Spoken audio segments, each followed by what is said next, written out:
Assalamualaikum warahmatullahi wabarakatuh. Alhamdulillahirabbil alamin. Wa bihi nasta'inu ala umuri dunya waddin.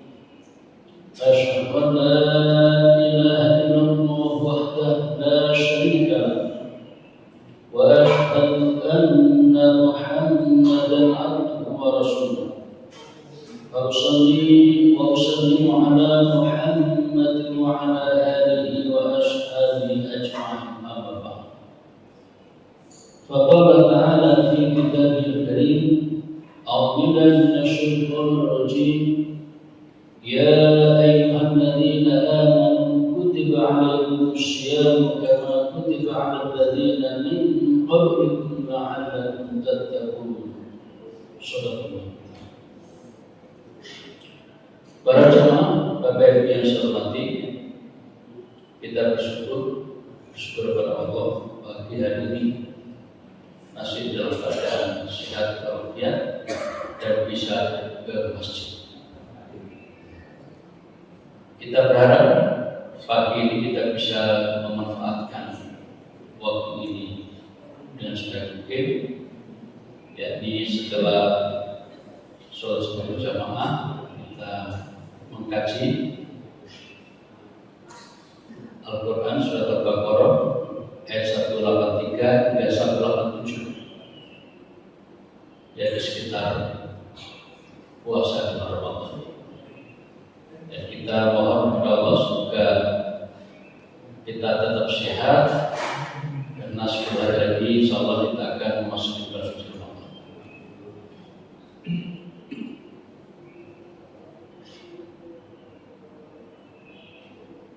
Para jemaah, Ramadan seringkali kita pahami sebatas ibadah personal, seakan-akan ibadah pribadi personal, yaitu menahan lapar, haus dan bosan.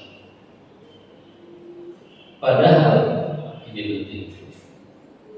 Al-Quran sejak awal menegaskan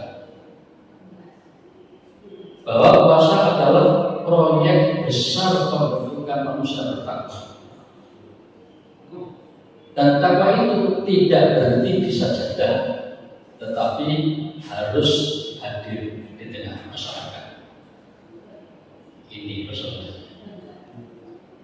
Jadi puasa itu punya nilai-nilai yang sifatnya membangun individual, vertikal individual, tapi di sisi lain ibadah puasa juga membangun pembentukan yang sifatnya sosial horizontal. Sehingga dari ibadah Ramadan nanti hablunallah semakin bagus, hablun nas juga semakin bagus. Membahas masalah ibadah puasa Ramadan ini dimulai dari surat Al-Baqarah ayat 183.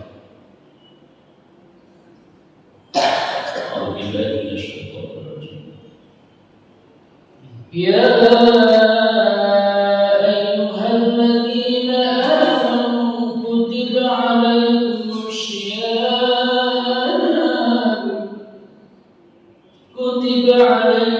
syiyam kama kutiba 'alal ladzina min qablikum la'allakum tattaqun. Wahai orang-orang yang beriman, diwajibkan atas kamu berpuasa sebagaimana diwajibkan atas orang-orang sebelum kamu agar kamu bertakwa. Ayat ini mengingatkan kita yang memiliki mungkin beriman ini bahwa kita diwajibkan ibadah puasa. Dan ibadah puasa ini tidak dibebankan kepada kita yang sekarang ini, tapi juga umat-umat terdahulu, bahkan sebelum umat Nabi Muhammad SAW. Kalau kita mempelajari lebih lanjut kata-kata puasa atau perilaku puasa itu dilakukan hampir atau mungkin seluruh umat apapun agamanya. Jadi semua agama itu mengenal istilah puasa. Agama Nasrani, agama Hindu, dan bahkan aliran kepercayaan juga mengenal istilah puasa. Dengan demikian maka puasa ini ada sesuatu yang sudah lumrah dilakukan oleh manusia. Yang membedakan kira-kira adalah kalau di Islam puasa yang kita lakukan itu adalah la'alla tattaqun, agar kalian bertakwa. Di ayat ini Allah tidak mengatakan la'allakum tattaqun, puasa itu agar kamu lapar, tidak. Juga tidak mengatakan la'allakum tattaqun, agar kalian haus, tetapi la'allakum tattaqun, agar kalian bertakwa. Ini batasannya atau bandingannya antara puasa dalam Islam dan di luar Islam. Seorang ulama Imam Ar-Raghib Al-Asqalani menjelaskan at-taqwa hiya jamnasi fi wiqayatin mimma yukhraj. Takwa adalah menjadikan diri berada dalam perlindungan dari segala sesuatu yang patut ditakuti, yakni bertakwa. Di sini menegaskan bahwa takwa bukan sekedar takut, tetapi kesadaran aktif untuk menjaga diri termasuk dari kezaliman sosial dan moral. Istighfar. Ya, kalau kita mencermati orang-orang tua kita ini dalam banyak kesempatan mengartikan takut. Sampai di khutbah Jumat, saya masih ingat betul pakai bahasa Jawa. Monggo para jamaah itu sami-sami ajri dumateng Allah, itu tetek. Sami-sami ajri dumateng Allah. Ungkapan itu bagian dari takwa itu sendiri. Takut itu bagian dari takwa itu sendiri. Takut, khawatir bagian dari takwa itu sendiri. Dalam konteks ini yang dimaksud takut adalah takut melanggar perintahnya, takut tidak bisa melaksanakan perintah. Sehingga takwa itu kemudian di buku pelajaran sering diartikan melaksanakan segala perintah dan menjauhi segala larangan. Mungkin yang lebih pas, takwa adalah kekuatan dalam diri. Yang dalam kekuatan itu ada kesadaran dan ada tekad. Ada kesadaran, ada tekad. Apa itu? Ingin melaksanakan perintah-perintahnya dan menjauhi larangan. Sehingga takwa itu intinya di hati. Intinya di hati. Kalau hatinya ini sudah punya potensi takwa yang kuat, maka akan membangun diri orang itu berperilaku patuh kepada Allah, patuh melaksanakan perintahnya, patuh menjauhi larangan. Nah, ibadah puasa Ramadan membangun ke arah itu, menjadi hamba-hamba yang patuh kepada Allah, mau melaksanakan perintahnya, siap menjauhi larangan. Kita sudah sering mendengar keterangan Imam Al-Ghazali bahwa puasa itu ada 3 tingkatan. Pertama disebut dengan puasa awam, yaitu puasa sekedar tidak makan, tidak minum. Itu puasa orang awam. yang tidak ngerti, yang melakukan puasa hanya sekedar ikut-ikutan. Itu puasa orang. Kemudian tingkat berikutnya adalah puasa orang khusus, puasa yang dilandasi iman, kesadaran untuk memperbaiki diri. Maka di situ ketika puasa intinya adalah memelihara diri, menjaga diri, jangan sampai melakukan pelanggaran. Jadi luar biasa. Puasa yang mulai dan berpuasa yang luar biasa. Tidak sekedar ikut-ikutan perai makan, perai minum, tetapi dia juga mempuasai anggota tubuhnya. Ada muka, pandangan matanya, pendengarannya, dan juga lisan dijaga betul. Jangan sampai terjebak pada perbuatan dosa. Kemudian yang tertinggi adalah puasa khusus di atas khusus, yaitu membersihkan hati dari selain Allah Subhanahu wa Ta'ala. Untuk yang ketiga ini tidak mudah untuk dijelaskan, karena ini yang bisa menjalani adalah yang mau berpikir lebih dalam, melakukan perenungan yang lebih dalam.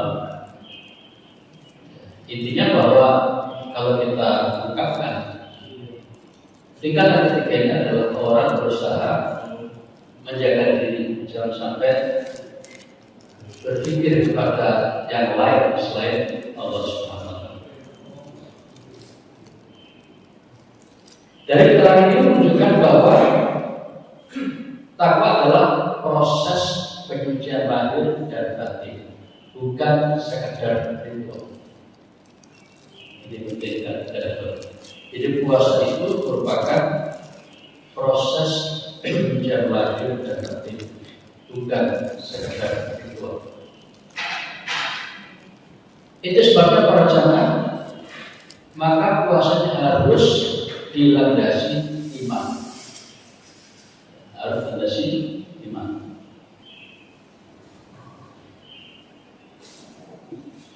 Dalam tafsir At-Tanwir Muhammadiyah, takwa dipahami sebagai kesadaran ilahiyah yang melahirkan tanggung jawab moral dan sosial.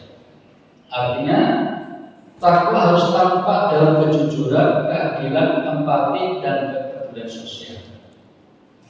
Orang yang rajin puasa, yang wajib juga yang sunnah, tapi kok masih menipu, masih korupsi, masih mau menyakiti orang lain, itu berarti belum sampai pada tujuan puasa yang tadi kita baca la'alakum tattaqun.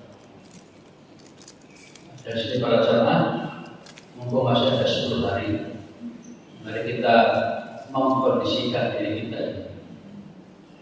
Bagaimana agar kita bisa berpuasa dengan baik, benar, dan sesuai sasaran. La'alakum tattaqun. Sebab jika tidak, iman. Ini pentingnya kita mengaji. Para jamaah, di ayat berikutnya disebutkan puasa. Di sana ada kata-kata puasa juga, masih ada keringanan dan ada wajah manis. Ini ayatnya.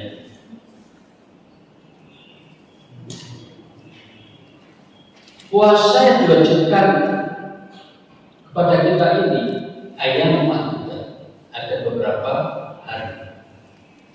Lah di Al-Quran disebutkan, tapi hadis disebutkan bisa 29 hari, bisa 30 hari. Tafsirnya di sabda Nabi. Nah, dalam waktu sebulan yang bisa 29, bisa 30 hari ini tidak memaksa hambanya harus puasa. Tidak. Ini wajah manisnya, sifat penyayang Allah. Jadi ketika hambanya itu merasa sangat keberatan berpuasa, boleh tidak puasa. Dilanjutkan di bagian kalimat ini, faman kana minkum maridun aw ala safarin fa iddatun min ayyamin. Jadi kalau orang itu pas Ramadan ingin puasa, kok sakit, yang bikin sakit itu menjadikan dia tidak kuat puasa, boleh tidak puasa. Atau ketika orang itu dalam bepergian yang membutuhkan tenaga ini dan itu dalam perjalanan sehingga dimungkinkan sering haus atau gampang haus, boleh tidak puasa. Tetapi harus dicatat berapa hari tidak puasa. Kemudian nanti dijadikan sebagai hutan yang di luar Ramadan ketika sudah normal dia harus mengganti puasanya. Fa'iddatun min ayyamin. Nah kemudian adalah tambahan. Bagaimana kalau ada orang yang mendapatkan udzur permanen? Ada orang yang sepuh disuruh puasa sudah tidak kuat, atau bahkan ini pemahaman modern dipelopori oleh Muhammad Abdul dalam tafsir Manar, pekerja berat. Nah, belum kasih contoh pekerja tambang yang suasana mungkin serba panas dan membuat orang sering haus. Bagaimana seperti ini? Dan tidak bekerja biasa hari. Kata Muhammad itu orang semacam ini masuk dalam kelompok alladzina yutiquna, orang yang tidak kuat puasa. Bagaimana semacam ini? Boleh tidak puasa, tapi sebagai tanggung jawab moral dan iman kepada Allah bahwa dia ingin patuh tapi tidak sanggup, maka ada gantinya yang namanya fidyah, yaitu fidyatun ta'am miskin, memberi makan pada orang miskin 1 hari. Kalau 1 hari tidak puasa, ya makan 1 hari pada orang. Ini nanti hanya fikihnya. Tapi yang paling sederhana kemauan kita adalah ngasih makan per 1 hari. 1 hari itu berapa? Ya, boleh dihitung, misalnya sarapannya 10.000, makan siang 20.000, makan malam 20.000, berapa ya? Cukup 50.000. Nanti ada yang ketat memahaminya, ya diukur kalau makanan dewi, dewi makannya sekali makan 1.000. Berarti adalah saya itu apa namanya tidak ada batasan memberi makan. Ya, yang bersangkutan hanya yang sadar diri pantas ngasih makan orang itu bagaimana. Tadi yang paling ringan adalah tadi itu 10, 20, 20, itu bisa. Nah semakin banyak hari ya semakin banyaknya saya keluarkan. Tapi kalau sudah berbeda kuat dan permanen ya 1 bulan. 1 bulan tadi bisa 29 hari, bisa 3 bulan. Dalam catatan sejarah, Nabi itu puasa hanya 9 kali. Jadi masih banyak kita puasa. Kalau saya itu lebih dari 50 kali puasa. Nabi hanya 9 kali puasa. Dalam 9 kali puasa itu yang 8 kali itu 29 hari. Hanya 1 kali yang lengkap berapa? 30 hari. Itu pas apa namanya jumlah hari dalam bulan-bulan Ramadan pada masa ini. Jadi kalau suatu ketika kita menghitung dengan pendekatan astronomis oleh ilmuwan kita bahwa ada 12 hari ya sudah, mana saja memang Nabi mengatakan dalam 1 bulan itu bisa jadi 29 hari, bisa jadi 30 hari. Nah kemudian setelah Allah beritahu bahwa boleh nggak puasa, ada 2 tadi, boleh nggak puasa, tapi untuk utang nanti diganti pada hari lain. Yang kedua, boleh tidak puasa, bahkan selamanya boleh, tapi bayar fidyah. Nah kemudian fidyah ini ada catatan. Faman tatawwa khairan falahu. Siapa yang memberikan porsi lebih. Saya berikan porsi lebih. Itu lebih baik. Kalau tadi kan saya menggambarkan apalah sarapan 10.000, ya, kan itu ada nasi kecil 10.000 atau bahkan ada yang 7.000 di minggu. Nah, kita ngasih batas 10.000, makan siang 20.000, tapi ya sederhana ya. Lalu malam 20.000, sehingga kan 50.000 cukup sudah. Tapi ada contoh paman atau bapak, barang siapa memberikan porsi lebih saja 50 cukup, tapi lebih 100. Khairullah, lebih baik untuk dirinya yang tadi fidyah.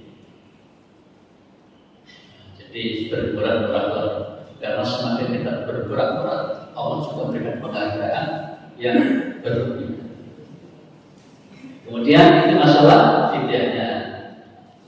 Lalu di bagian akhir Allah menegaskan wa antasumu khairul lakum in kuntum ta'lamun. Tapi jika kamu menimbang-nimbang, aku bepergian dari Surabaya ke Jakarta, PTP cukup buat aku puasa. Nah, lebih baik puasa saja. Sakit juga begitu, tak terbaik untuk tetap puasa. Ya, kok masih bisa.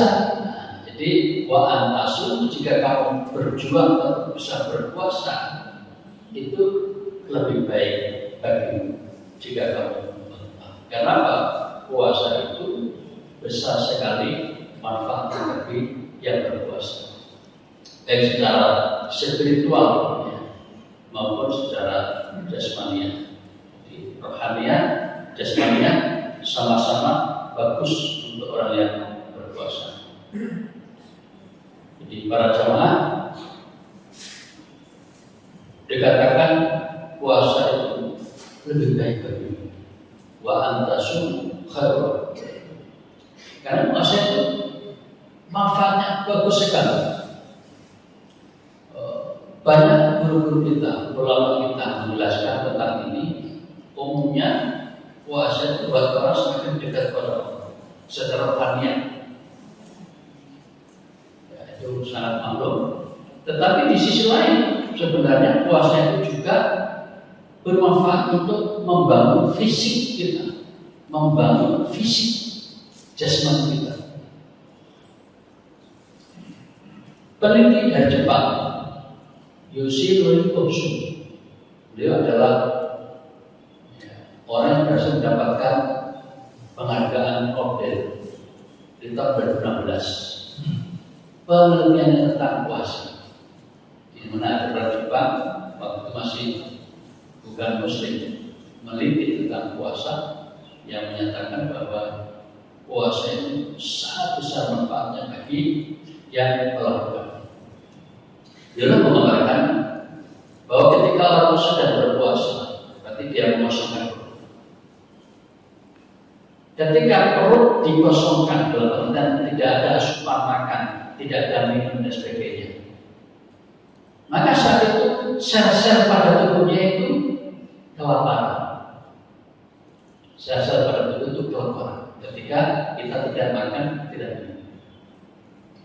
Ketika kelaparan itu, maka kemudian sel-sel tubuh tadi itu mencari makan di tubuh kita. Dan yang jadi sel adalah sel-sel yang rusak pada tubuh kita.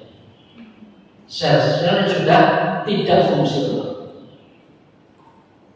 Karena itu maka ketika orang sedang berpuasa, semakin sering atau semakin lama berpuasa, maka terjadi pembersihan di tubuh kita oleh sel-sel yang sehat kepada sel-sel yang tidak baik dan tidak fungsional atau yang rusak. Sehingga ada mengatakan ketika orang itu sedang berpuasa itu namanya sedang bersih-bersih atau sedang melakukan sapu, menyapu bersih tubuhnya dari hal-hal yang tidak baik, bahkan yang bisa menimbulkan penyakit. Itu sebabnya ketika orang itu semakin sering berpuasa dengan cara yang benar, maka akan semakin sehat tubuhnya, fisiknya itu semakin sehat. Jadi tidak heran kalau ada ungkapan sumu tasih, puasalah kamu akan semakin sehat.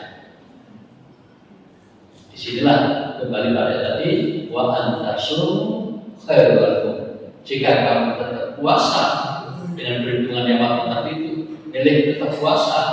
Padahal kita kan boleh tidak puasa ya, tapi kita milih puasa dan ternyata manfaat itu khairul lakum, lebih baik bagi kita. Karena memang manfaatnya puasa sangat besar, baik bagi tubuh kita maupun roh. Nah kemudian betapa kasih sayang Allah kepada kita ketika kita berpuasa itu, Allah tidak ingin kita jadi sengsara. Kan ada kondisi-kondisi fisik seseorang yang memang tidak sanggup puasa karena sakit atau karena ya sesuatu yang sedang dihadapi. Nah maka kemudian oleh Allah ya sudah, kalau memang tidak bisa puasa, tidak usah puasa dulu, tidak usah puasa dulu. Imam Al-Qurtubi menjelaskan ayat ini, bagi hadil ayat dalil menunjukkan ala yusri syariah, tentang kemudahan syariat. Warakil haram mukallafin, dan menghilangkan kesulitan dari yang sedang dihadapi oleh para mukallaf, orang yang dibebani. Jadi para jamaah, ayat ini menunjukkan bahwa kita di dalam berislam itu tidak dibikin repot. Jadi Islam tidak membuat repot kita, tetapi menyesuaikan dengan situasi dan kondisi kita. Ini penting, di agama ini mendidik, bukan memberatkan. Jadi kalau ada orang kok mengatakan repot dan dunia Islam itu sedih, itu sholat 5, sholat kapan terjadi? Ada yang kayak gitu. Itu saya punya teman dulu masalah Surabaya, kerja di perusahaan Korea di Surabaya. Dimarahin oleh manajernya, apa orang Islam itu? Kapan kerjanya? Sudah istirahat salah tadi. Bayangkan kalau ada zuhur, ada asar, sehingga dianggap apa? Menghilangkan peluang untuk mendapatkan keuntungan dan sebagainya. Orang itu tidak paham bahwa ternyata sholat tarawih itu adalah memang bagian dari ya siklus hidup kita. Ada saat kita harus kerja, ada saat harus istirahat. Ibnu Qayyim mengatakan inna syariah mabnaha wa asasuha al-hikmah wa masalihah. Syariat itu dibangun dan ditegakkan di atas hikmah dan kemaslahatan agama. Jadi para jamaah, apapun syariat berupa perintah maupun berupa larangan, itu semua untuk kepentingan hamba, untuk kebaikan kita semua. Kita disuruh sholat untuk kebaikan kita, disuruh puasa untuk kebaikan kita, bukan untuk membebani, memberatkan dan menyesalkan, bukan. Ini perlu pemahaman dan pada kesadaran. Kalau tidak, memang orang merasa pikiran kayak tadi. Jadi puasa bukan ajang menyiksa diri, tapi pendidikan rohani yang realistis dan manusia. Itu sebabnya maka dikatakan tadi, ya, puasa ini cuma ajang pembangunan, ajang pembinaan untuk diri kita manusia. Tapi kalau memang dalam kondisi tertentu kok nggak bisa puasa, nah, kata tadi ya nggak bisa puasa dulu. Sakit, ya puasa dulu. Bepergian kita banyak urusan, nggak puasa dulu nggak apa-apa. Tapi nanti ada gantinya, harus diganti. Bahkan tadi katakan waladina yutiqunahu, orang yang sudah benar-benar tidak kuat ya sudah, tidak bisa puasa selama. Tapi sebagai tanggung jawab moralnya atau iman kepada Allah, sebenarnya ingin melakukan sudah bayar itu. Nah menariknya para jamaah, ya, fidyah ini ya bukan sekedar mengganti puasa, tetapi mekanisme solidaritas sosial.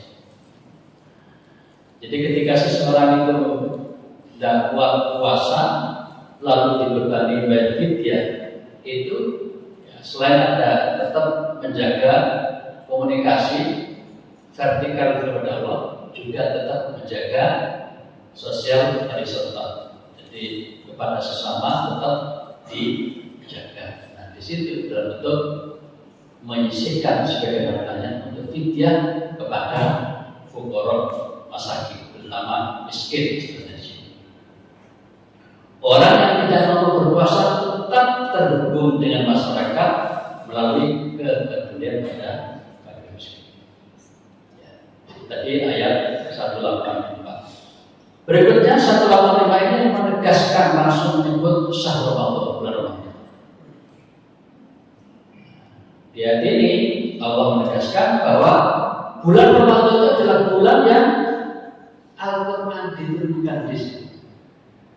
Jadi bulan Ramadan yang akan kita hadapi itu adalah bulan di mana Allah pernah menurunkan Al-Quran di bulan ini. Dan Al-Quran itu fungsinya adalah hudan linnas, sebagai petunjuk bagi manusia, kemudian babayina dan Furqan untuk berikan penjelasan-penjelasan dari petunjuk itu. Dan Furqan itu adalah pembeda mana yang hak, mana yang batil. Itu tentang Quran. Kemudian kembali pada Ramadan, faman syahida musyarraf wal yasum, barang siapa yang mengetahui bahwa Ramadan telah tiba, fal yasum, puasa. Kata-kata syahidah itu menyaksikan sini bisa dipahami ya secara pengetahuan. Apabila dalam hitung-hitungan astronomis ternyata Ramadan jatuh pada hari apa dimulainya, ya puasa mulai. Nah, Muhammadiyah sudah mengambil keputusan berdasarkan hitung-hitungannya yang cermat bahwa untuk tahun ini Ramadan akan jatuh 10 hari akan datang, yaitu pada Rabu tanggal 18. Sehingga Selasa malamnya, Selasa malam tanggal 17 malam itu kita sudah memulai kegiatan seperti yang Ramadan. Kemudian ayat berikutnya mengulang kembali. Jadi setelah mengingatkan nanti kalau sudah datang Ramadan puasalah, diulang lagi. Ini menunjukkan Allah itu sangat sayang pada kita.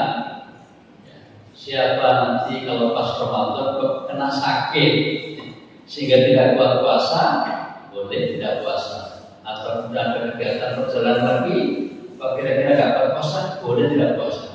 Tetapi harus dicatat untuk kemudian nanti pada bulan-bulan lain diganti puasa, namanya qadha itu. Nah, semuanya itu ada dalam kerangka yuridullahu bikumul yusra wa la yuridu. Allah menjadi supaya kalian mudah, tidak menjadi kesulitan. Kemudian dan disempurnakanlah al-iddah, jumlah hari-hari bulan itu 30 hari, dan kemudian wazkurullah, dan mengagungkanlah Allah sesuai apa yang ditunjukkan kepada kamu, agar kamu mendapatkan kesadaran berusaha bersyukur kepada Allah.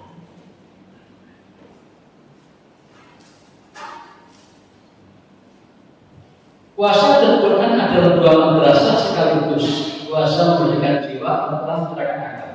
Jadi di ayat ini ditunjukkan bulan Ramadan bulan yang istimewa, dan di antara penyebab istimewa Ramadan adalah karena Al-Quran diturunkan. Ramadan sendiri bukan mulia, Al-Quran mulia. Sehingga ini wadah dapat bentuk. Dalam bahasa Arab saya dikenal dengan Ramadan Karim, istilah populer. Ramadan Karim, Ramadan yang mulia. Al-Quran juga itu Al-Quran Al-Karim, Al-Quran mulia, sama-sama mulia. Dan dua-duanya ini bisa menjadi madrasah, tempat kita belajar. Ramadan nanti kita diajari untuk berlatih. Inti Ramadan ibadah adalah pengendalian diri. Yang paling pokok bisa mengendalikan diri, dilatih dari halnya sifatnya pokok, tidak makan, tidak minum, tapi hanya sementara. Itu dibatasi mulai subuh sampai dengan maghrib saja. Berikutnya sudah boleh lagi makan minum. Itu puasa. Jadi kita puasa, tadi dikatakan harus bisa menjaga mulut dari bicara, asal bicara. Jadi kalau orang itu bisa menjaga mulut, tidak ngobrol asal bicara, itu dia puasa. Pandangan mata, pendengaran telinga juga tidak diubah asal melihat, asal mendengar, tapi secara selektif mana dan apa yang harus dan boleh dia lihat dan yang boleh dia dengar. Orang yang hati-hati kayak begini, ini bagian dari latihan dirinya untuk menjadi orang yang sanggup mengendalikan diri. Karena puasa intinya adalah mengendalikan diri. Al-imsak, asal itu artinya mengendalikan. Itu mungkin artinya pas. Jadi bukan sekedar menahan, tapi mengendalikan diri. Dirinya dikendalikan. Mau marah, jangan dulu. Dikendalikan. Mau pukul, jangan dikendalikan. Puasa marah. Al-Quran dengan ayat yang kita pahami lebih dari 60.000 ayat itu, isinya adalah untuk pencerahan, untuk pencerahan akal kita, sehingga dikatakan adalah hudan sebagai petunjuk. Ibnu Katsir mengatakan bahwa wahasallahu syarratan bil Quran fi asri Ramadan. Allah mengkhususkan bulan Ramadan dengan diturunkan Al-Quran sebagai bentuk pemuliaan terhadap bulan tersebut. Jadi Al-Quran sesuatu yang mulia, Ramadan sesuatu yang mulia. Jadi mengapa Al-Quran diturunkan pada Ramadan? Allah ingin memuliakan Ramadan itu. Al-Quran sudah mulia, Ramadan menjadi mulia. Ramadan dari Al-Quran. Maka Ramadan tanpa interaksi serius dengan Quran kehilangan. Ini saya. Jadi para jamaah, nanti kalau sudah masuk Ramadan kok belas gak mau baca Quran, maka kita akan kehilangan roh Ramadan. Jadi sengaja menurunkan Quran di bulan Ramadan, salah satu pelajarannya adalah ketika berada di bulan Ramadan berakrab-akrablah dengan Al-Quran. Dari yang tidak awam sekedar baca Quran hingga kata, maka ditingkatkan juga pemahaman terhadap isi Al-Quran. Makanya perlu ada kajian Al-Quran, mulai dari belajar terjemah. Ada orang-orang kalau nggak membaca dengan terjemahnya nggak mampu.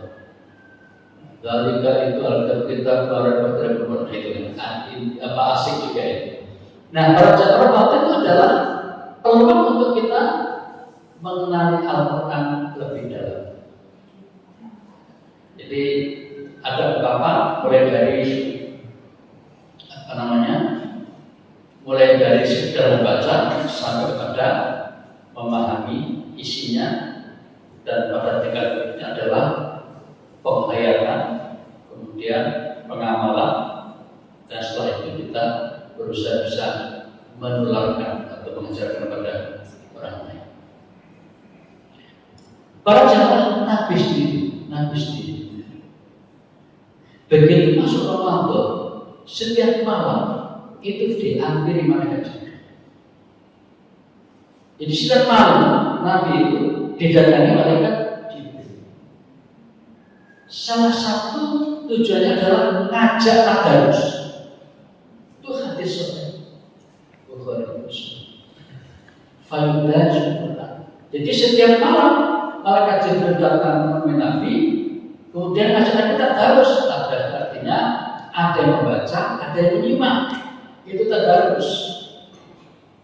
Mbak kita cerdas banget buat selain ayo kita terus. Artinya ajak temannya satu membaca satu menyimak. Kita terus. Dengan cara begitu, pertama ada kegairahan, saling menggerakkan untuk membaca Al-Quran.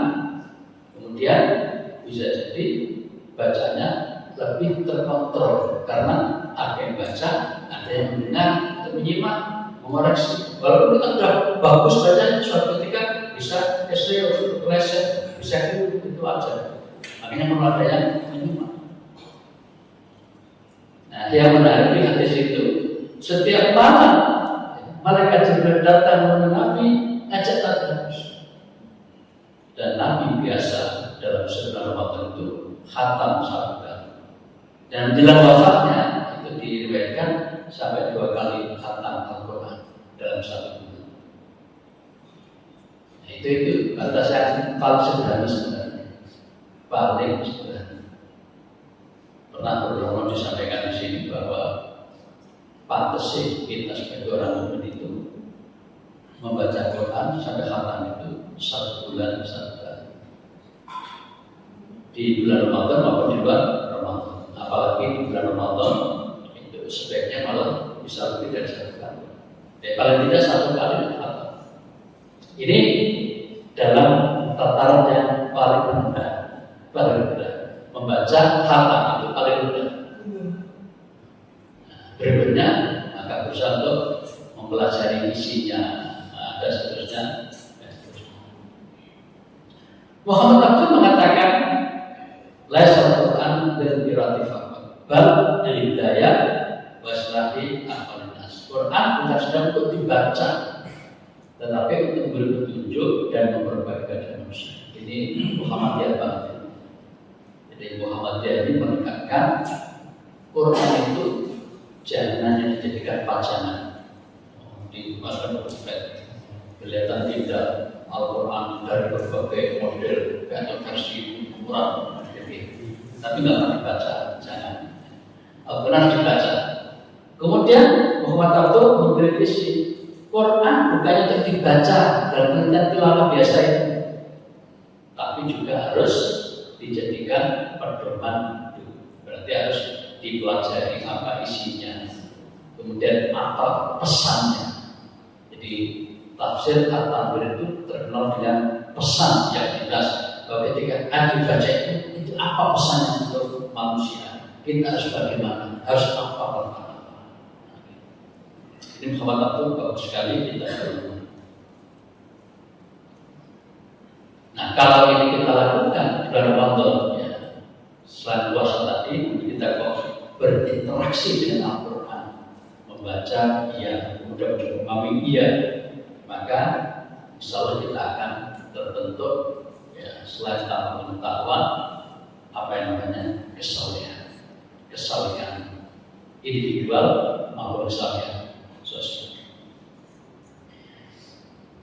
Nah, ini menarik. Di ayat 186 ini Allah di sela-sela bahas puasa menjelaskan masalah doa.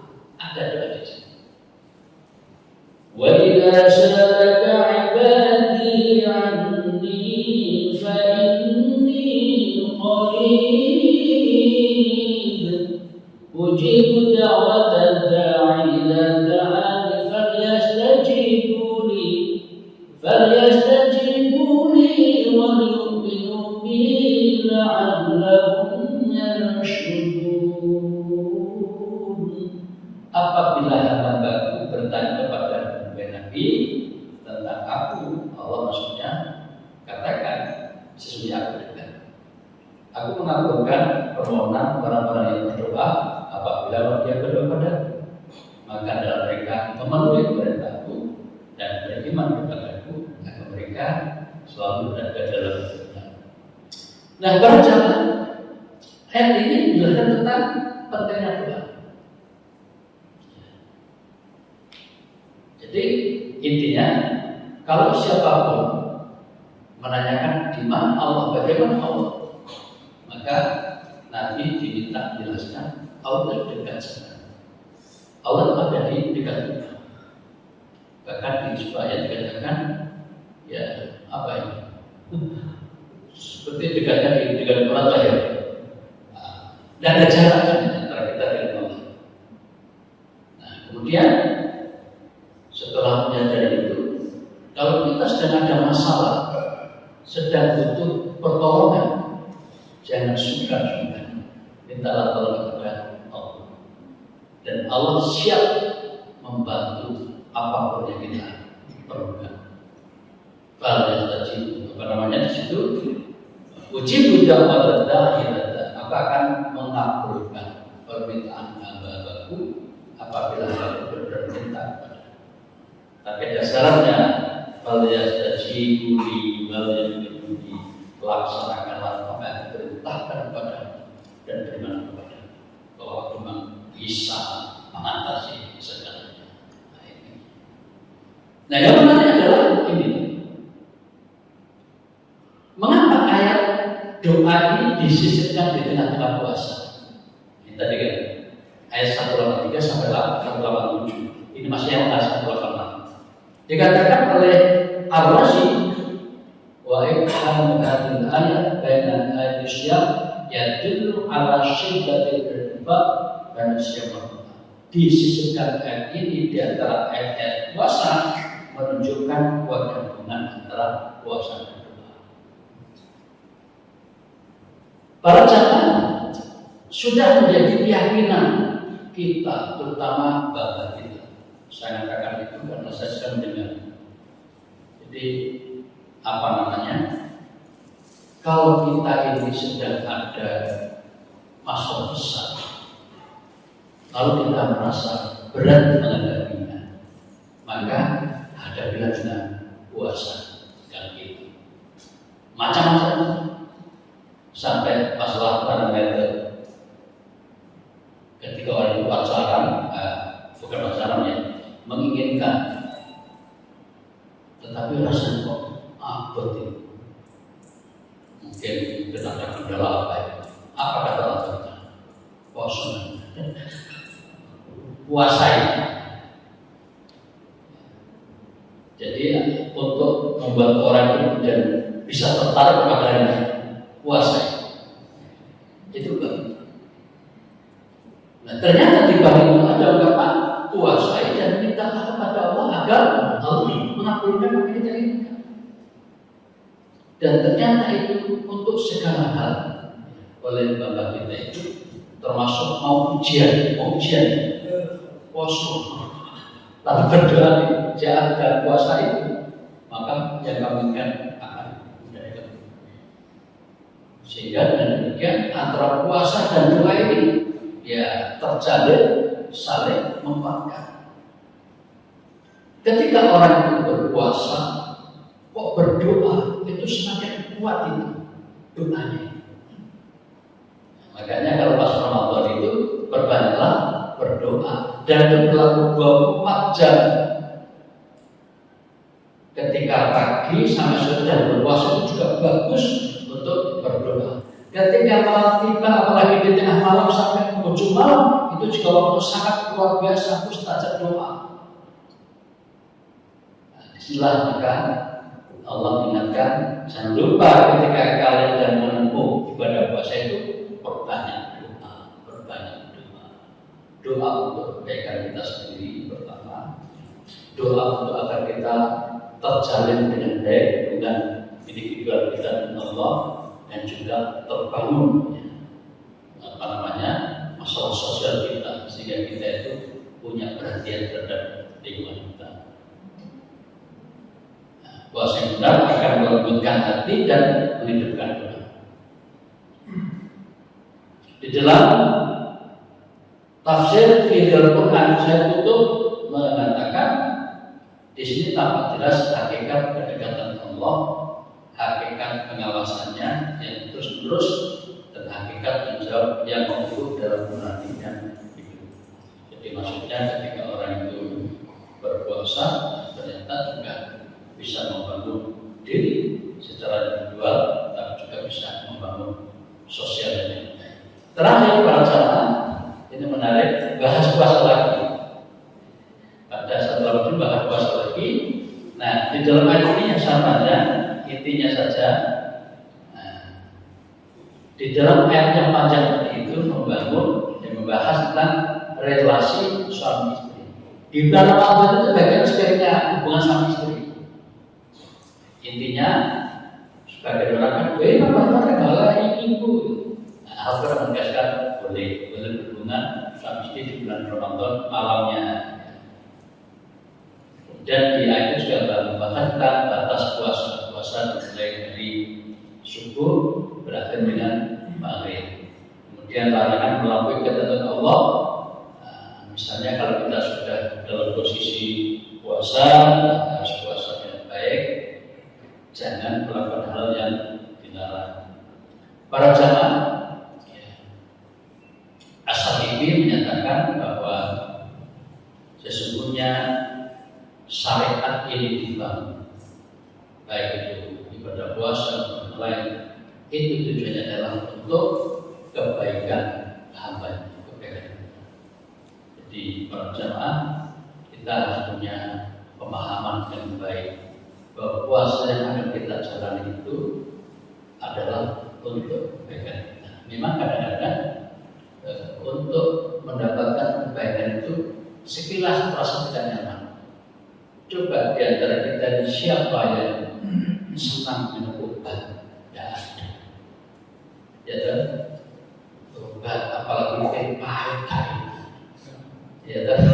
Tapi kalau orang mengerti bahwa minum obat itu akan menyehatkan dirinya, bismillah. Kan begitulah kira-kira puasa itu. Kesan awal, mereka mau Yesus juga senang ngomong minum teh, saya tidak bisa minum kan ini. Itu sebenarnya adalah untuk membangun kebaikan kita. Inilah maksudnya. Jadi syariat itu dibangun, dibuat, diberikan kepada banyak adalah untuk kebaikan manusia. Sebagai penutup para jamaah, puasa Ramadan bukan hanya latihan spiritual individual, tetapi proyek sosial dan peradaban. Orang bertakwa, hasil Ramadan seharusnya menjadi lebih jujur dalam pekerjaan, lebih lembut dalam tutur kata, lebih peduli pada yang lemah, dan lebih adil dalam mengambil keputusan. Itu harusnya orang yang selesai puasa Ramadan. Inilah makna kesalehan sosial, sebagaimana ditekankan dalam tafsir Al-Tanwir Muhammadiyah. Jadi para jamaah istilah Pak Moti itu, jadi agama ketika kita pelajari itu, terutama dari Quran yang bisa mendorong rasa kita untuk berbuat lebih bergairah, lebih bersemangat, berjuang melakukan kebaikan untuk diri dan juga masyarakat. Demikian para jamaah yang saya sampaikan pada kesempatan pagi ini, semoga bermanfaat. Dan kembali saya ingatkan, insyaallah dalam waktu 10 hari dari sekarang kita akan masuk di bulan Ramadan. Kita memohon Allah semoga kita semuanya sehat dari batin. Semoga kita bisa mengisi Ramadan dengan amal-amal soleh yang berkualitas, dan semoga Allah berkenan mengabulkan doa-doa kita sehingga kita menjadi hamba yang soleh-solehah dan pada saatnya pantas masuk dalam surga. Cukup ya, terima kasih. Mari kita akhiri dengan doa kafaratul majelis. Subhanallahumma wa bihamdika asyhadu an la ilaha illa anta astaghfiruka wa atubu ilaik. Mohon maaf. Assalamualaikum.